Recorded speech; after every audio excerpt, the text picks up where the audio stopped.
Այս տարի մեծ պահքը սկսվել է փետրվարի 20-ից, այն տևում է 40 օր բուն բարեկենդանից մինչև ծաղկազարդ, որն այս տարի ապրիլի 1-ին է։ Փակ են եկեղեցու վարագույրները։ Հավատացյալի համար սկսվել է ինքնաքննման, ապաշխարության, աղոթքի կարևորագույն շրջան, որի պսակը կլինի Քրիստոսի հրաշափառ հարության խորհրդին արժանանալը։ Եթե տարիներ առաջ շատերը պահում էին միայն մարմնական պահք, որ բժշկական լեզվով կոչվում է դիետա, այժմ պատկերն այլ է։ Հոգևորականներն ասում են, որ առաջընթաց նկատվում է, պահեցողների թիվը տարեց տարի ավելանում է եւ ամենակարևորը, հավատացյալները գիտակցաբար են պահեցողության շրջան մտնում։ Ովքեր առաջին անգամ են պահք պահում, բազմաթիվ հարցեր են ուղղում իրենց համայնքի հոգևոր հովվին։ Հոգևոր հարցերով հաճախ են դիմում երիտասարդները, կապված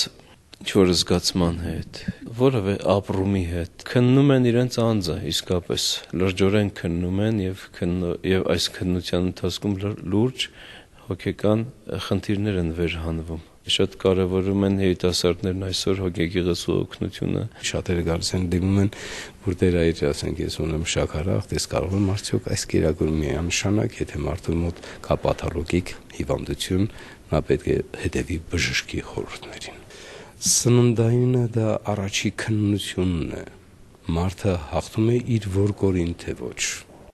Արդյոք հավատացյալը կարող է շարունակել պահեցողությունը, եթե խախտել է այն։ Հոգևոր հովիվներին մինչ այժմ տրված ամենամտահոգիչ հարցը սա է եղել։ Իհարկե պիտի շարունակեք, որովհետև աղոթքը ինչ է ասում, որ երբ որ մեղք գործես, նորից աղոթիր փրկության համար, երբ որ սայթակես, ընկած մի մնա, այլ պիտի կամքով եւ Աստծով նորից ոտքի կանգնես եւ շարունակես քո քրիստոնեական ճանապարհը։ Պետք է հակում ունենանք պահեցողությունը չխախտելու, պահքի առաքինությունը բռնած հասնելու այն ուրախության, որ Սուրբ Հարության տոնին է լինելու, եւ եկեղեցու վարագույրը բացվելու է եւ մենք ուրախությամբ հաղորդվենք Աստծո հետ։ Պահոց այս օրերին ավելացել է նաեւ արևագալի եւ երեկոյան ժամերգություններին մասնակցող հավատացյալների թիվը։ Պահքը միջոց է, որպեսզի մարդը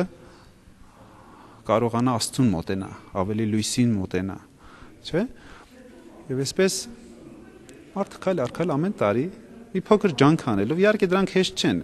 իրանց մեջ ջանք են պարունակում, բայց այդ ջանքի արդյունքում Աստված է օգնում եւ Աստծո ողորմությամբ մարդ կարողանում է քայլ առ քայլ դեպի սրբվել, մաքրվել, առաջընթաց ապրել իր հոգեվոր կյանքում։ Հոգևորականները նշում են, որ շատ կարևոր է պահեցողությանը զուգահեռ զբաղվել բարի գործերով, օգնության ձեռք մեկնել խնամքի կարիք ունեցողներին, ներողամտությամբ ու սիրով վերաբերվել միմյանց, փորձել սահմանափակել հաճույքներն ու վայելքները եւ հաճախ մասնակցել ժամերգություններին։ Հավատի միջոցով վերարժևորենք մեր կյանքը։